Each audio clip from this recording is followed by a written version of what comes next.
होंगे, ठीक है, first second and third, 3 law. तो पहले हम यहाँ पे करेंगे केपलर्स फर्स्ट लॉ स्टडी करेंगे। तो केपलर्स फर्स्ट लॉ में क्या बताया है, देखो यहाँ पर ध्यान दो बॉयज।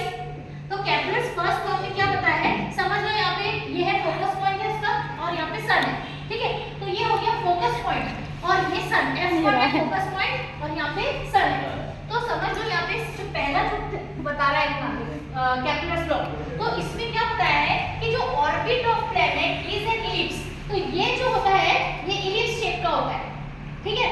तो ये इलिप्स शेप का है, क्या है ये, प्लैनेट का ऑर्बिट है, वो इलिप्स शेप का है। और ये क्या है, with the sun at one of the foci. और ये जो सन है वो क्या है, उसका एक फोकस पॉइंट है। फोकस पॉइंट क्या है इसका, F1। सन का एक फोकस पॉइंट कितना है, F1 है।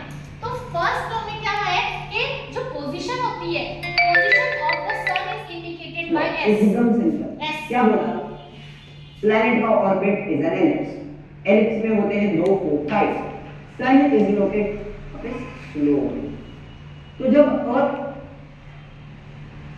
सन के नजदीक होता है तो उसकी स्पीड ऑर्बिट में बढ़ जाती है, एंड जब अर्थ सन से दूर, तो यहाँ पर ध्यान दो अच्छे से कि अगर सन जो है ये ऑर्बिट में, तो इसके पास में क्या होगा, जैसे ये अर्थ है रिवॉल्व हो रही है around the sun, earth is revolving around the sun. तो ये अर्थ जब सन के पास में जाएगी तो उसकी स्पीड बढ़ जाती है, फास्ट फास्ट हो जाएगी, ठीक है। और ये अगर सन से दूर हो जाएगा अर्थ तो उसकी स्पीड स्लो हो जाएगी। First law, Kepler's first law क्या बताता है कि जब अर्थ और सन ये इसके पास जाएगा तो स्पीड बढ़ जाएगी, और इससे दूर रहेगा ये अर्थ की स्पीड, अर्थ रिवॉल्व हो रही है around the sun, earth is revolving around the sun in this elliptical orbit. This orbit is called elliptical. ये जो ऑर्बिट है वो कैसा है, एलिप्टिकल है। तो अर्थ जब सन के पास जाएगा तो क्या होगा, स्पीड फास्ट हो जाएगी, लेकिन जब ये दूर रहेगा तो उसकी स्पीड स्लो हो जाएगी। This is first law. दूर चला जाएगा तो उसकी स्पीड ऑर्बिट में कम हो जाएगी। Earth is closer to the sun, उसकी स्पीड रहेगी फास्टर, थोड़ा फास्ट रहेगा। एंड जितना अर्थ दूर चला जाएगा, सन को मैं एस लिखकर इंडिकेट करूंगा, बी, ठीक है। तो मुझे एक बात बताओ, वो जो लाइन है हमारा प्लैनेट वहां पर है at point equal area, what is second law, Kepler's second law. तो Kepler's second law states that the area swept by earth in equal time interval is equal. जैसे कि देखो ये अर्थ है, अर्थ पहले क्या किया आपने, ए से बी तक गया, तो ए से बी तक गया तो उसका एरिया क्या है, एरिया ASB, एरिया उसका क्या होगा, ASB। फिर सेकेंडली ये हो गया 1 मंथ में, नेक्स्ट मंथ में अर्थ सी से डी तक गया तो इसका जो एरिया हो जाएगा, मतलब यहाँ देखो सी से CSD एंगल देखो, एरिया देखो, इसका एरिया क्या है, ये पूरा एरिया है, this area is ASB and this area is CSD।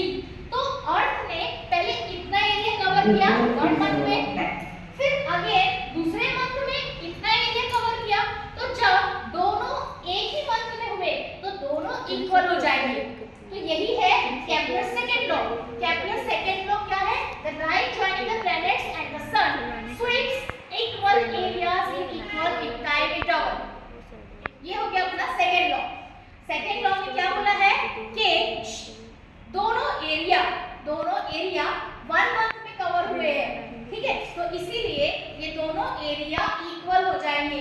Kepler second law में एरिया इक्वल बताया जाता है क्योंकि ये 1 मंथ में कवर किए दोनों ने।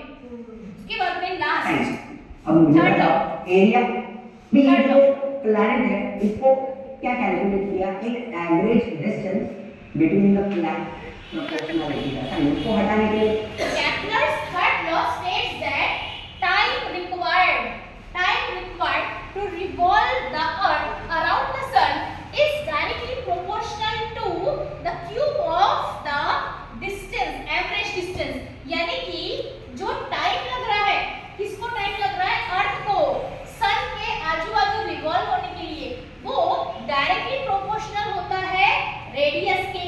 रेडियस मतलब जितना लेंथ कवर कर रहा है उसके, तो टाइम का स्क्वायर लेना है, it is directly proportional to radius cube.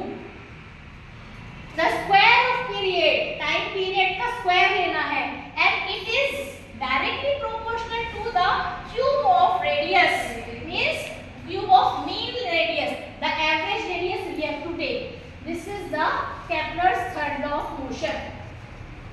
Stop. Stop.